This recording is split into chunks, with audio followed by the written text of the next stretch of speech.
ये कहानी है नफीसा की, एक ऐसी गरीब लड़की की जो अपने बीमार बाप और अम्मी के लिए नवाब के कारखाने में कपड़े सिलने का काम करती है। रोज मेहनत करती है, घर चलाती है, लेकिन उसकी जिंदगी में एक तूफान आता है। कारखाने के मालिक का बेटा, एक अय्याशी और शराबी लड़का, उसे रोज परेशान करता है। काम करते वक्त नजरों से या घर जाते हुए रास्ते में रोककर वो उसे जबरदस्ती शादी के लिए मजबूर करता है, उसकी जिंदगी को मुश्किलों से भर देता है। क्या नफीसा इन सब परेशानियों से बच पाएगी? क्या उसकी दीनदारी और सब्र उसे जीत दिलाएगा? ये जानने के लिए पूरी कहानी जरूर देखें। शहर के किनारे पर जहां अमीरी की चमक हर तरफ फैली हुई थी, एक आलीशान महल उभरा हुआ था। यह अब्दुल रहमान का घर था, एक मशहूर ताजर जो कपड़ों और कालीन के कारोबार से अपनी दौलत के सिलसिले को आसमान तक पहुंचा चुका था। उसका घर इतना बड़ा और शानदार था कि लोगों की जुबान पर शीश महल का नाम था। दीवारों पर नक्शी काम जड़े हुए थे, जिनमें चमकते हुए शीशे और सोने के पत्ते लगे हुए थे, जो सूरज की किरणों से जगमगाते थे। अंदर मार्बल के फर्श पर मुलायम कालीन बिछे हुए थे, जिनके ऊपर से चलना जैसे बादलों पर चलना है। हर कमरा एक अलग जहान था। बड़े बड़े दरवाजे जो टीक की लकड़ी से बने थे, उन पर नक्काशी की गई थी। फर्नीचर जो विदेशी मुल्कों से मंगाया गया था, और झूमर जो रात को चांदनी की तरह रोशनी बिखेरते थे। घर के पीछे एक बाग था, जहां मोर अपने पंख फैलाकर नाचते थे, फव्वारे पानी की धुन बजाते थे और फूलों की खुशबू हवा में घुली हुई थी। अब्दुल रहमान के पास इतनी दौलत थी कि शहर के लोग उसकी मिसाल देते थे। उसके कारखाने में सैकड़ों मजदूर रोज काम करते। उनकी मेहनत से उसका कारोबार रोज बढ़ता जाता था। वो एक नेक दिल इंसान था, जो हर जुम्मे को मस्जिद में नमाज पढ़ता और गरीबों को सदका बांटता। लेकिन उसका बेटा अम्मार उसकी उम्मीदों पर खरा नहीं उतर रहा था। अब्दुल रहमान की बीवी अम्मार की अम्मी एक खुश मिजाज औरत थी, जो घर के हर नौकर को संभालती, खाना पकाती और बच्चों को प्यार से संभालती। उनके दो बच्चे थे। अम्मार एक जवान लड़का जो दुनिया की हर खुशी को हाथ में पकड़े हुए था, लेकिन उसकी जिंदगी अय्याशी की गर्दाब में डूबी हुई थी। और उसकी छोटी बहन आलिया, जो हमेशा अपने भाई के साथ हंसी मजाक करती और उससे प्यार करती थी, रहती, अपनी अम्मी की मदद करती और कभी कभार बाग में फूलों के साथ खेलती। अम्मार का मिजाज अलग था। वो अपने दोस्तों के साथ दिन रात अय्याशी में मशगूल रहता। शराब के मजलिस जहां रात भर गाने और नाच होते, शहर की गलियों में घोड़े पर तेजी से दौड़ना और हर वो चीज जो उसके दिल को बहलाती। उसके दोस्त भी उसी किस्म के थे, अमीर घराने के बिगड़े हुए नौजवान जो जिंदगी को एक लंबी महफिल समझते थे। अम्मार सुबह देर से उठता, दिन भर दोस्तों के साथ घूमता और रात को महफिलों में खो जाता। उसके अब्बू की नसीहतें उसके कानों से गुजर जाती थीं। शहर के दूसरे किनारे पर, जहां गरीबी की अंधेरी गलियां थीं, एक छोटा सा घर था जो मिट्टी की दीवारों से बना था। यह नफीसा का घर था, जहां वो अपने माँ बाप के साथ रहती थी। घर में सिर्फ एक कमरा था, जहां एक छोटी सी खिड़की से थोड़ी सी रोशनी आती थी और फर्श पर एक सादा सी चटाई बिछी हुई थी। नफीसा के अब्बू एक छोटे से दुकानदार थे, लेकिन उनकी तबीयत खराब होने से अब वो बिस्तर पर थे। उनकी आवाज कमजोर हो गई थी और वो दिन भर दुआएं मांगते रहते। अम्मी भी बीमारी के हाथों मजबूर थी, जो दिन भर खांसी और दर्द से लड़ती रहती, लेकिन अपनी बेटी को प्यार से देखती। नफीसा ही घर की जिम्मेदार थी। वो अब्दुल रहमान के कारखाने में काम करती थी, जहां वो और दूसरी लड़कियां कपड़े सिलती थीं। सुबह जल्दी उठती, घर के छोटे से चूल्हे पर चाय बनाती, अम्मी अब्बू को खिलाती और फिर कारखाने की तरफ चल पड़ती। और वो हमेशा हलाल रोजी के लिए मेहनत करती, अपने हाथों से कपड़े सिलती और घर लाती कुछ पैसे जो सिर्फ जरूरत पूरी करते थे। उसके चेहरे पर गरीबी की थकान थी, लेकिन आंखों में एक उम्मीद का नूर जो उसे जीने की हिम्मत देता था। सुबह की पहली किरण ने शहर को जगाया था और अम्मार अपने दोस्तों के साथ गलियों में घोड़े पर सैर कर रहा था। हवा में ठंडी लहरें थीं और घोड़ों के टापों की आवाज गलियों में गूंज रही थी। अम्मार के दोस्त हंस रहे थे, पुराने किस्सों की बातें कर रहे थे। जब उनका रास्ता अब्दुल रहमान के कारखाने के पास से गुजरा, कारखाने से सिलाई की आवाजें और मजदूरों की बातें सुनाई दे रही थीं। हवा में कपड़ों के रंगों की खुशबू घुली हुई थी। एक दोस्त ने मजाक में कहा, अम्मार, ये तेरे अब्बू का कारखाना है, चल अंदर देखें, शायद कुछ दिलचस्प मिले, कोई नया चेहरा या कुछ और। वैसे भी आज सुबह से बोर हो रहे हैं। अम्मार ने हंसकर सर हिलाया। उसका दिल आज कुछ नया ढूंढ रहा था। चलो देखते हैं। वैसे भी ये मजदूरों की दुनिया देखकर हंसी आएगी। घोड़े बांध लो बाहर। वो कारखाने के बड़े दरवाजे से अंदर दाखिल हुए। दरवाजा खुलते ही सिलाई की मशीनों की आवाज और मजदूरों की हलचल से भरा हॉल सामने आया। कारखाना एक बड़ा हॉल था जहां मजदूर हाथों से काम कर रहे थे। कपड़े काटने की आवाजें, रंगों की खुशबू जो हवा में घुली हुई थी, और हर तरफ मजदूर अपने काम में डूबे हुए। मर्दों का हिस्सा अलग था, जहां वो कालीन बुन रहे थे। उनके हाथ तेजी से चल रहे थे और बातें कर रहे थे। औरतों का हिस्सा पर्दे के पीछे था, जहां लड़कियां चुपचाप कपड़े सिल रही थीं। उनकी सिलाई की आवाज एक रिदम बना रही थी। अम्मार ने इधर उधर देखा। उसके दोस्त मजाक उड़ा रहे थे। देख, ये लोग कितनी मेहनत करते हैं, हम तो सिर्फ मजे लेते हैं। लेकिन तभी उसकी नजर एक लड़की पर पड़ी, नफीसा। वो एक छोटी सी कुर्सी पर बैठी थी, अपनी सिलाई पर पूरी तवज्जो से। सर पर लाल दुपट्टा जो उसके चेहरे को हल्का सा ढांक रहा था। आंखें नीचे झुकी हुई थी और हाथ इतनी तेजी से चल रहे थे जैसे वो एक गीत गा रही हो। उसकी सादगी में एक अजीब सी कशिश थी। उसका चेहरा साफ और मासूम था, जिसमें गरीबी की थकान तो थी, लेकिन एक नूर भी जो अम्मार को रुकने पर मजबूर कर गया। वो रुक गया, अपना घोड़ा भूलकर, और उसकी सिलाई देखता रहा। अम्मार का दिल धड़का। वो अपने दोस्त से धीरे से बोला, वो लड़की कुछ अलग है, बिल्कुल दूसरी लड़कियों से हटकर। देख, उसके हाथ कितनी तेजी से चल रहे हैं। दोस्त ने कंधे उछालते हुए कहा, अरे मजदूर लड़की है, छोड़ दे, चल बाहर, यहां की गर्मी सह नहीं जाती। लेकिन अम्मार की आंखें नफीसा से हट नहीं रही थी। वो उसके हाथों की हलचल देखता रहा। उसके चेहरे पर वो हल्की सी मुस्कुराहट जो काम करते हुए आई थी। उसके दिल में एक हलचल सी हुई, जैसे पहली बार कोई चीज उसके दिल को छू गई हो। उसने सोचा, ये लड़की इतनी सादी लेकिन इतनी खूबसूरत क्यों लग रही है अलग। वो एक पुराने कामगार अंकल करीम के पास गया, जो कारखाने का सबसे बुजुर्ग मजदूर था। उसकी दाढ़ी सफेद थी और आंखों में सालों का तजुर्बा। अंकल करीम कपड़े का एक बंडल उठा रहा था। उसके चेहरे पर पसीने की बूंदें थीं। अंकल, वो लड़की कौन है, लाल दुपट्टे वाली जो वहां बैठी है?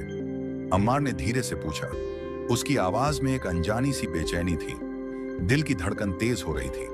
अंकल करीम ने उस तरफ देखा, फिर मुस्कुराया, जैसे वो समझ गया हो। बेटा, वो नफीसा है, गरीब घर की लड़की, बहुत मेहनती है। रोज सुबह जल्दी आती है, बिना किसी शिकायत के काम करती है और शाम को घर चली जाती है। उसकी अम्मी अब्बू बीमारी में हैं, वो ही घर चलाती है। दीनदार लड़की है, नमाज पढ़ती है और कुरान पढ़ती है। कभी कभार मस्जिद के पास बैठकर बातें करती है अपनी सहेलियों से। अम्मार ने सर हिलाया, लेकिन उसकी नजरें नफीसा से हट नहीं रही थीं। वो चुपके से वापस गया, लेकिन उस दिन के बाद उसका दिल बदल गया। रात भर वो सोचता रहा। नफीसा का चेहरा उसके जहन में घूमता रहा। उसकी सादगी उसके ख्यालों में बसी हुई थी। अगला दिन अम्मार फिर कारखाना आया, इस बार अकेला। वो औरतों के हिस्से के पास चुपके से खड़ा हो गया, नफीसा को देखता रहा। नफीसा ने महसूस किया, उसकी सिलाई की रफ्तार हल्की सी रुक गई। दिल में एक अनजाना सा डर जग गया। वो सोच रही थी, ये लड़का क्यों रोज आता है? मालिक का बेटा है, लेकिन नजरें गलत लगती हैं। लेकिन वो नीचे देखती रही, अपने काम पर तवज्जो देती हुई।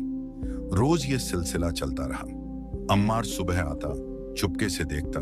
उसके दिल में एक अजीब सी बेचैनी बढ़ती जाती और चला जाता। कारखाने के लोगों ने नोटिस किया, मालिक का बेटा रोज आता है, वो लड़की को देखता है, लेकिन कोई कुछ नहीं कहता। वो मालिक का बेटा था। नफीसा की सहेलियों ने उसे छेड़ा, काम करते हुए धीरे से, नफीसा, वो अमीर लड़का रोज तुझे देखता है, क्या बात है? शायद तुझ पर पैदा हो गया। उसके चेहरे पर वो मुस्कुराहट देख नफीसा ने शर्माकर और गुस्से से कहा, चुप करो, ये सब गलत है। मैं तो बस काम करती हूँ और कुछ नहीं सोचती।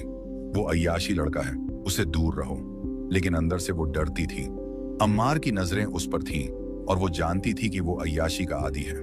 हर दिन काम खत्म होने के बाद वो जल्दी घर जाती, गलियों से गुजरती हुई डरते हुए पलट कर देखती।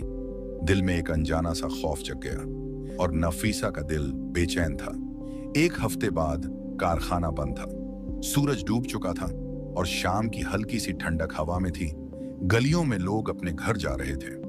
नफीसा अपनी सहेलियों के साथ घर जा रही थी, लेकिन वो एक छोटी सी अंधेरी गली से अकेली गुजरी ताकि जल्दी पहुंचे। उसकी सहेलियां दूसरे रास्ते चली गई थीं। गली सुनसान थी, सिर्फ दूर से कुत्तों के भौंकने की आवाज आती थी और नफीसा के कदम तेज थे, दुपट्टा सर पर ठीक करते हुए। अचानक पीछे से आवाज आई, रुको नफीसा। आवाज में एक उर्फ थी जो नफीसा को रुकने पर मजबूर कर गई। उसका दिल धड़क उठा। वो डरते हुए पलटी। दिल की धड़कन तेज हो गई, हाथ ठंडे पड़ गए। अम्मार था। अपने घोड़े से उतरकर उसकी सांस हल्की सी तेज थी, जैसे वो दौड़कर आया हो। उसकी आंखों में एक अजीब सी चमक थी जो अंधेरे में भी दिखाई दे रही थी, और चेहरे पर एक बेचैन मुस्कुराहट। तुम मुझे कैसे जानते हो? नफीसा ने कांपते हुए पूछा। उसकी आवाज हल्की सी रुक गई। दिल में खौफ का तूफान उठ रहा था। अम्मार ने करीब आते हुए कहा, मैं अम्मार हूं, अब्दुल रहमान का बेटा। मैं तुझे रोज कारखाने में देखता हूं। तुम्हारी सादगी, तुम्हारी मेहनत, सब कुछ मुझे पसंद है। नफीसा, तुम मुझे बहुत पसंद हो। मैं तुमसे शादी करना चाहता हूं। उसके लफ्जों में जोश था, आंखें चमक रही थीं, लेकिन नफीसा के लिए ये एक सदमा था। उसका चेहरा सफेद पड़ गया। नफीसा की आंखें फैल गईं। वो कुछ नहीं बोली, सिर्फ भागती हुई घर चली गई। उसके कदम इतने तेज थे कि गली की धूल उड़ रही थी। दिल में एक तूफान उठ रहा था। घर पहुंचकर वो दरवाजा बंद करके रो पड़ी। अम्मी ने पूछा, लेकिन वो चुप रही। उस रात वो सो नहीं सकी। जहन में अम्मार का चेहरा घूमता रहा। उसकी बातें कानों में गूंज रही थी। वो अय्याशी लड़का, शादी, ये सब क्या था? उसका दिल डर और हैरानी से भरा था। वो बिस्तर पर करवटें बदलती रही। दूसरे दिन नफीसा कारखाने गई, लेकिन उसका दिल धड़क रहा था। काम करते हुए उसकी नजरें बार बार दरवाजे की तरफ जाती। डर था कि अम्मार आएगा। उसने सहेलियों से कहा, आज साथ चलना मेरे साथ। काम खत्म होने के बाद वो सहेलियों के साथ जा रही थी, लेकिन अम्मार ने उसे फिर गली के मोड़ पर रोका। उसका घोड़ा पास ही बंधा था। वो इंतजार कर रहा था। नफीसा, कल तुमने मेरी बात का जवाब नहीं दिया, क्या सोचा? अम्मार ने मुस्कुराते हुए पूछा, लेकिन उसकी आंखों में बेचैनी थी। हाथ हल्के से कांप रहे थे। नफीसा ने गुस्से से और डर से कहा, मैं तुम्हें पसंद नहीं करती। तुम्हारे जैसे लड़के से शादी कभी नहीं। तुम अय्याशी करते हो, शराब पीते हो, और मैं एक दीनदार लड़की हूं। चले जाओ यहां से, वरना मैं चिल्लाऊंगी। उसकी आवाज कांप रही थी, लेकिन फैसला मजबूत था। सहेलियां हैरान खड़ी थीं। अम्मार के चेहरे का रंग उड़ गया। वो स्टन हो गया। रिजेक्शन? उसने कभी इसका तसव्वुर नहीं किया था। उसकी नफ्स ने उसे उकसाया। दिल टूट गया, लेकिन वो चुपचाप चला गया। रात भर वो सोचता रहा। गुस्सा और मोहब्बत दोनों उसके दिल में लड़ रहे थे। बिस्तर पर करवटें बदलता रहा। नफीसा के इनकार के बाद अम्मार का मिजाज बदल गया। उसकी नफ्स ने उसे परेशान करने का रास्ता दिखाया। अगले दिन से वो रोज कारखाना आता, नफीसा के पास चुपके से खड़ा होता और धीरे से कहता, नफीसा, एक बार सोच लो, मैं तुझे हर खुशी दूंगा, तेरे घर को दौलत से भर दूंगा। नफीसा चुप रहती, सिलाई पर तवज्जो देती, लेकिन उसके हाथ कांप जाते। दिल में डर बढ़ गया। सहेलियां नोटिस करती, नफीसा, वो फिर आया, डर मत, हम तेरे साथ हैं। नफीसा सोचती, ये क्यों नहीं समझता मेरा दिल कितना डर रहा है। एक दिन शाम को अम्मार ने नफीसा के घर के पास अपना घोड़ा खड़ा किया। नफीसा की अम्मी ने खिड़की से देखा। वो लड़का जो रोज इधर आता था, उसकी शक्ल अम्मी को याद थी। अम्मी ने नफीसा से पूछा, बेटा, ये लड़का कौन है? क्यों रोज यहाँ रुकता है? कोई परेशान तो नहीं कर रहा?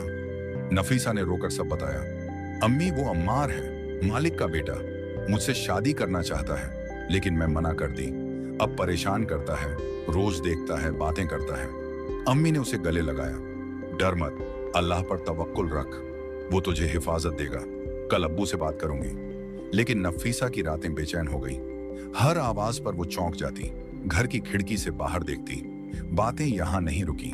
अम्मार का गुस्सा और मोहब्बत दोनों उभर रहे थे। एक शाम नफीसा अकेली घर जा रही थी। सूरज डूब चुका था। अंधेरा छा गया था। गली सुनसान थी। सिर्फ दूर से एक कुत्ता भौंक रहा था। नफीसा के कदम तेज थे।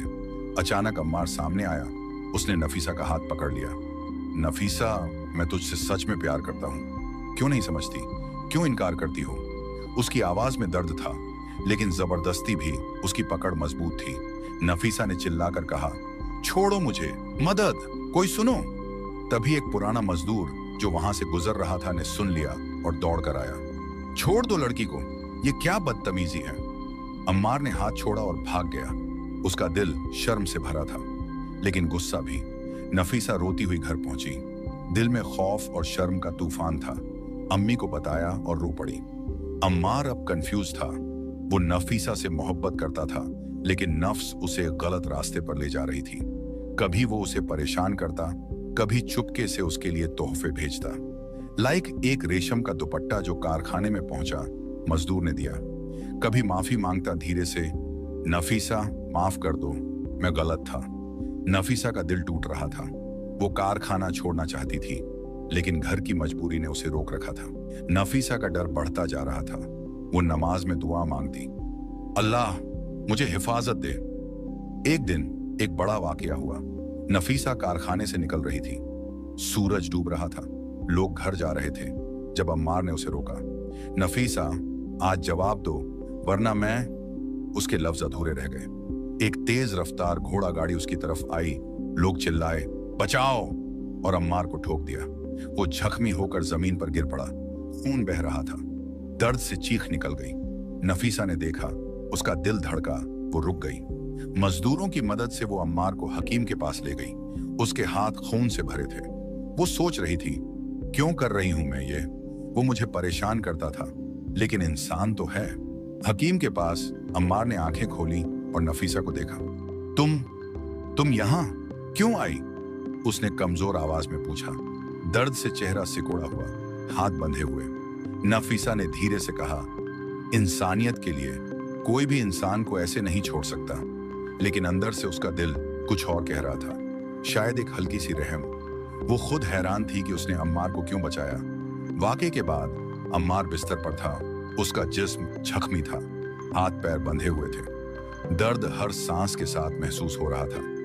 रात भर वो दर्द से कराहता रहा, लेकिन दिल भी टूटा हुआ था।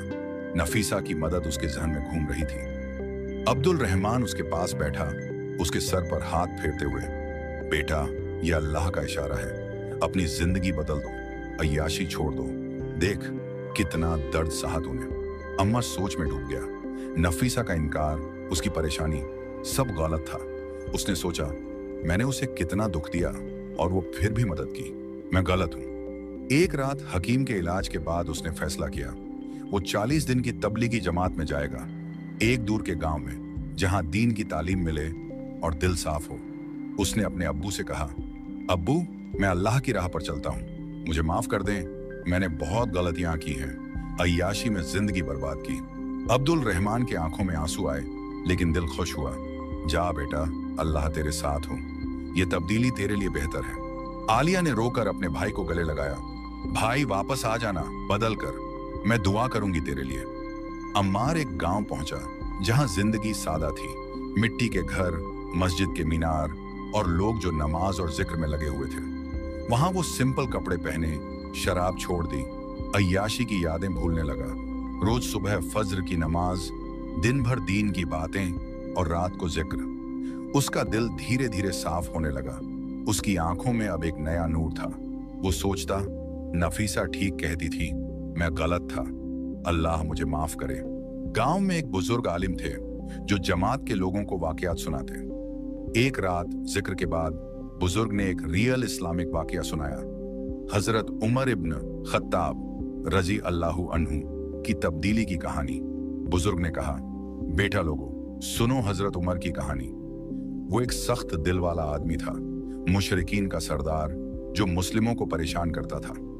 एक दिन वो नबी सल्लल्लाहु अलैहि वसल्लम को कत्ल करने के इरादे से चला, लेकिन रास्ते में उसने अपनी बहन फातिमा और उसके शौहर को कुरान पढ़ते सुना। कुरान के लफ्जों ने उसके दिल को हिलाया। सूरह ताहा की आयतें। वो अंदर गया, कुरान सुना और उसके दिल में ईमान आ गया। वो नबी के पास गए, इस्लाम कबूल किया और इस्लाम का सबसे मजबूत सहाबा बन गए। ये तब्दीली अल्लाह की रहमत से हुई, जैसे आज तुम लोगों में हो सकती है। अम्मार ने यह कहानी सुनी, उसके दिल में हलचल हुई। जैसे उमर बदले, मैं भी बदल सकता हूं, उसने सोचा। ये रियल वाकया उसके लिए एक मिसाल बन गया। उसने और ज्यादा जिक्र किया, गुनाहों की माफी मांगी। इधर कारखाने में दिन गुजर रहे थे। नफीसा की सहेलियां बातें कर रही थीं, सिलाई करते हुए। वो अय्याशी लड़का आजकल नहीं दिखता, सबीना ने कहा मुस्कुराते हुए। नफीसा ने सिलाई रोककर पूछा, क्यों, कहाँ गया वो? उसका दिल हल्का सा धड़का, क्यूरियोसिटी थी। फातिमा ने बताया, जमात में गया है 40 दिन के लिए, एक गांव में, शायद बदल जाएगा। एक्सीडेंट ने उसे हिलाया। नफीसा हैरान रह गई, उसकी आंखें फैल गई। अम्मार जमात में? उसका दिल धीरे धीरे बदलने लगा। वो सोचती, शायद वो सच में बदल गया, लेकिन क्या मैं उस पर भरोसा कर सकती हूँ? हर दिन वो उसके बारे में सोचती। एक हल्की सी मोहब्बत जगी, लेकिन वो खुद से लड़ रही थी। 40 दिन बाद अम्मार वापस आया। अब वो पहले वाला अम्मार नहीं था। दाढ़ी बढ़ी हुई थी, सर पर टोपी और चाल में एक इंकिसारी थी जो पहले कभी न थी।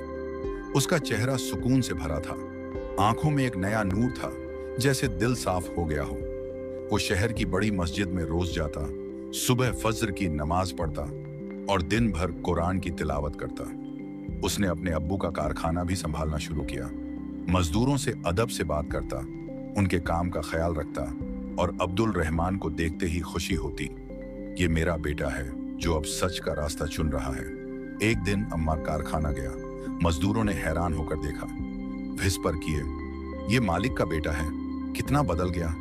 अम्मार चुपके से नफीसा के पास गया। वो सिलाई कर रही थी। उसके हाथ अब भी तेज चल रहे थे, लेकिन चेहरे पर एक हल्का सा डर था। अम्मार ने धीरे से कहा, नफीसा, मैं बदल गया हूं। मैंने तुझे बहुत परेशान किया, मेरे गुनाहों ने तुझे दुख दिया, माफ कर दो। मैं अब सिर्फ अल्लाह के लिए जीना चाहता हूं और तुझसे दिल से मोहब्बत करता हूं। उसकी आवाज में सच्चाई थी, आंखें झुकी हुई थी, दिल से दिल तक बात जा रही थी। नफीसा ने उसकी आंखों में देखा, उसने वो नूर देखा, वो सच्चाई जो पहले नहीं थी। वो चुप रही, लेकिन उसका दिल धड़क रहा था। उसने जवाब नहीं दिया, सिर्फ सर झुकाकर अपने काम में लग गई। अम्मार चला गया, लेकिन उसका दिल सुकून से भरा था। वो जानता था कि नफीसा को वक्त चाहिए। अम्मार के पुराने दोस्त, जो अब भी अय्याशी में डूबे थे, उसे वापस अपनी दुनिया में खींचना चाहते थे। एक शाम जब अम्मार मस्जिद से निकल रहा था, कुरान का एक झूंझ हाथ में लिए उसके दोस्त उसके पास आए। अम्मार, क्या हो गया है तुझे? चल, आज रात महफिल है, शराब है, नाच है, वापस अपने असली रूप में आ जा। एक दोस्त ने मजाक उड़ाते हुए कहा। उसके हाथ में शराब का प्याला था। अम्मार ने सर झुकाया। बस, वो जिंदगी छोड़ दी मैंने। अल्लाह ने मुझे नया रास्ता दिखाया। तुम भी सोचो, ये जिंदगी एक दिन खत्म होगी। दोस्त हंस पड़े, ये क्या मुल्ला बन गया? लेकिन अम्मार अपने रास्ते चला गया। मस्जिद की मीनार के साए में उसका दिल मजबूत था। कारखाने में नफीसा अपनी सहेलियों से बातें करने लगी। एक दिन सिलाई करते हुए उसने धीरे से पूछा, वो अम्मार अब कैसा है? सच में बदल गया? सबीना ने मुस्कुराकर कहा, हाँ नफीसा, वो अब बिल्कुल अलग है। रोज मस्जिद जाता है, फज्र की नमाज पढ़ता है, कुरान पढ़ता है और मालिक का कारखाना भी संभालता है। मजदूर बोलते हैं कि वो अब अदब से बात करता है, कोई अय्याशी नहीं। फातिमा ने जोड़ा, तुझे याद है कैसे वो तुझे परेशान करता था? अब वो माफी मांगने आया था ना? उसकी आंखों में सच्चाई थी। नफीसा का दिल हल्का सा धड़का। वो सोचने लगी, शायद वो सच में बदल गया, शायद उसकी मोहब्बत अब पाक है। दिन गुजरते गए। अम्मार रोज मस्जिद जाता, कारखाने में अपने अब्बू का हाथ बटाता और नफीसा से दूरी बनाए रखता, लेकिन उसकी आंखें कभी कभार उसकी तरफ देखती। दिल में एक उम्मीद जगती। नफीसा भी उसके बारे में सोचती, उसकी सहेलियों की बातें सुनती और धीरे धीरे उसके दिल में मोहब्बत जागने लगी। एक दिन जब वो मस्जिद के पास अपनी सहेलियों के साथ बैठी थी, उसने अम्मार को देखा। वो कुरान पढ़ रहा था, उसका चेहरा सुकून से भरा था। नफीसा ने सोचा, ये वो अम्मार नहीं जो मुझे परेशान करता था, ये एक नया इंसान है। एक शाम नफीसा कारखाने से निकल रही थी। अम्मार वहां था, मजदूरों से बात कर रहा था। उसने नफीसा को देखा और धीरे से पास आया। नफीसा, मैं जानता हूं मैंने तुझे बहुत दुख दिया, लेकिन अब मैं सिर्फ अल्लाह की राह पर चलना चाहता हूं। अगर तू मुझे माफ कर सके और अगर तेरा दिल भी कहे तो मैं तुझसे शादी करना चाहता हूं, लेकिन अल्लाह के हुक्म के साथ। उसकी आवाज में एक गहरी सच्चाई थी। आंखें झुकी हुई थी। नफीसा ने उसकी आंखों में देखा, वो नूर, वो सच्चाई। उसने धीरे से मुस्कुराकर कहा, अम्मार, मैं भी तुझसे मोहब्बत करती हूँ, लेकिन ये मोहब्बत अल्लाह की राह पर होनी चाहिए। दोनों की बातें सुनकर सहेलियां खुश हो गईं। उनके चेहरों पर मुस्कुराहट थी। अब्दुल रहमान और नफीसा के माँ बाप ने खुशी से शादी की बात पक्की की। शादी मस्जिद में हुई, एक सादा सी निकाह की मजलिस में, जहां कुरान की तिलावत हुई और दुआएं मांगी गई। अम्मार और नफीसा एक दूसरे के साथ अल्लाह की राह पर चल पड़े। उनकी जिंदगी मोहब्बत, ईमान और सुकून से भर गई।